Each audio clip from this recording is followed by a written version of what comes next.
right, a shock, a surprise to us all. There was a guy he threw a Molotov cocktail at a group of protesters. And the explosion went off, and I saw the flames. It was chaos. People were writhing on the ground. He sees his wife on the ground, screaming, crying, wanting help, wanting help. Because these people were advocating for the hostages. This is a terror attack. People aren't used to that on Pearl Street. People can have feelings, but they're not supposed to be throwing bombs at other people. Trying to recover from what I just saw, trying to make sense of all of it. We cannot let people and terror and fear scare us away from that. A lot of people horrified as of what happened yesterday. Good morning, everybody. We're following breaking news live here in Boulder as 2 more victims have now been identified this morning after that terror attack right here in downtown Boulder, literally right behind us here from yesterday. That brings the total number of victims to now 8. Good morning. I'm Brian Flores. And I'm Michelle Griego. The suspect used a makeshift flamethrower and Molotov cocktails to burn demonstrators marching for hostages in Gaza. So the marchers were part of a group called Run for Their Lives. They walk the Pearl Street Mall. They've been doing this here every Sunday for the past couple of years. And members of Colorado's Jewish community, they are weighing in. They are calling this a clear attack of anti-Semitism. The suspect in custody is 45-year-old Mohammed Solomon, reportedly yelled, "Free Palestine." All right, this morning we're also learning more about the victims, 8 victims that we told you about. That is the very latest number coming in from officials. And your reporter Justin Adams is live at Boulder Community Health Hospital. And Justin, we know some of them are in critical condition. Yeah, Brian and Michelle, according to Boulder Police, 1 person is in critical condition. And also, out of the 8 victims, there were 4 men and 4 women, and their ages range from 52 to 88 years old. One of the victims of the attack was an 88-year-old Holocaust refugee who fled Europe. Rabbi Israel Wilhelm, who is a director at the University of Colorado, told CBS Colorado the Holocaust refugee is a very loving person. Another victim is a professor at CU. The people injured outside the historic Boulder County Courthouse at 13th Street and Pearl Street. UC Health confirmed 2 victims were flown by helicopter to its burn unit. Police say 4 others were taken right here to Boulder Community Health. And according to the hospital, they have all been transferred or discharged later last night. It did not provide specifics on how many have been discharged. In Boulder, your reporter Justin Adams, covering Colorado First. No. Justin, thank you. We do have video of that suspect this morning, so you can see him here standing in the Pearl Street Mall yelling at people in the area. Solomon is an Egyptian national and reportedly arrived in the United States in 2022. The FBI says Solomon had been living in Colorado Springs. This is video of investigators outside a Colorado Springs home where he's believed to have been living. They are working to find anything that may be connected to the Boulder attack. And your reporter, Ashley Portillo, is joining me now. And Ashley, we know that new video came into the newsroom overnight, and it just shows a chaotic scene. Yeah, very chaotic and horrifying scene, too. We were able to speak with that gentleman who said he was actually here with his family when all of this broke out. He said he immediately assumed the worst, quickly ran over to that scene. We do want to warn you, though, that the video you are about to see is graphic, maybe disturbing for some. So we have blurred parts of it for you, but it does show one of the victims lying on the ground injured. You can also see the suspect in handcuffs being pinned down by a police officer there. Now, the man who shot the video said he saw the suspect and victims who he said were badly burned just laying on the ground. He said he was very worried about those victims and wanted to do whatever he could to help them. He said that's when he began grabbing buckets of water from a nearby fountain to pour water on those victims' burns. He also said the suspect was nearby on the ground.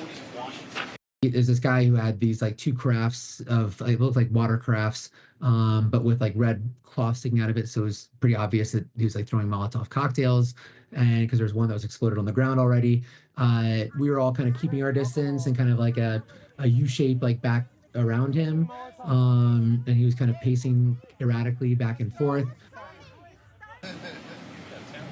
And Michelle, after that encounter, he said he eventually called 911, and they said officers were already responding to the scene too. But really glad to at least see there were so many people around, right, trying to help all of these victims too. Sure. Well, we've been talking about that. Pearl Street Mall is usually on a Sunday afternoon, very crowded, and so a lot of people were here and saw what happened. Ashley, thank you so much. And of course, we are learning more information about the suspect this morning. We have your reporter Joel Hillen at the desk looking at details of the suspect. Joel, what do you know? Well, Michelle, what we have learned this morning and the latest information is that as of 11:57 last night, the suspect has been booked into jail on various felony charges this morning. He is on a $10 million bond. This is kind of the timeline that we are learning about the suspect. We have confirmation that he is from Egypt, arrived in Los Angeles International Airport in 2022. Solomon was authorized to stay in the country through 2023, but it overstayed that visa. That was confirmed by Stephen Miller, White House Deputy Chief of Staff, who said he was granted a tourist visa by the Biden administration and then illegally overstayed that visa. But the Biden administration had given him a work permit. That, according to Stephen Miller, White House Deputy Chief of Staff.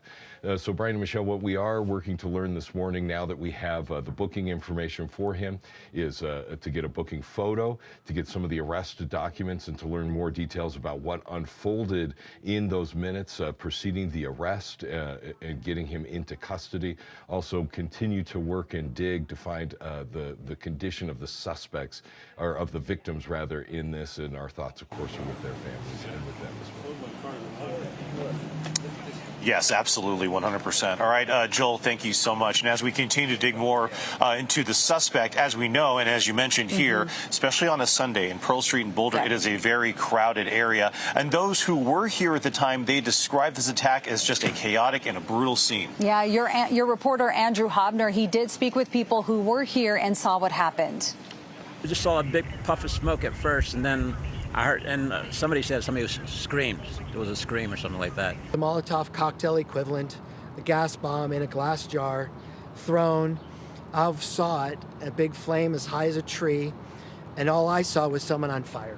People were writhing on the ground. It was traumatic to watch, to be honest with you. I just have nothing but love and support for those people that were hurt. It's like ridiculous. It's like, I don't even know what to say. It's just, it's horrible.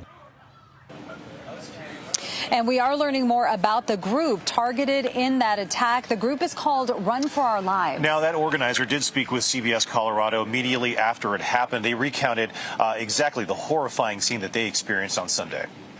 Run for the Life is not violent initiative, peaceful initiative to raise the voice of the hostages, both Israeli hostages and non-Israeli hostages that holding now in Gaza.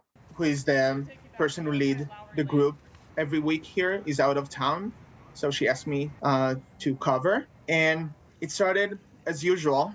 So we knew about our route, we knew where we go. He'd been waiting for us with gasoline, with Molotov cocktails, and once we gathered, he decided to attack.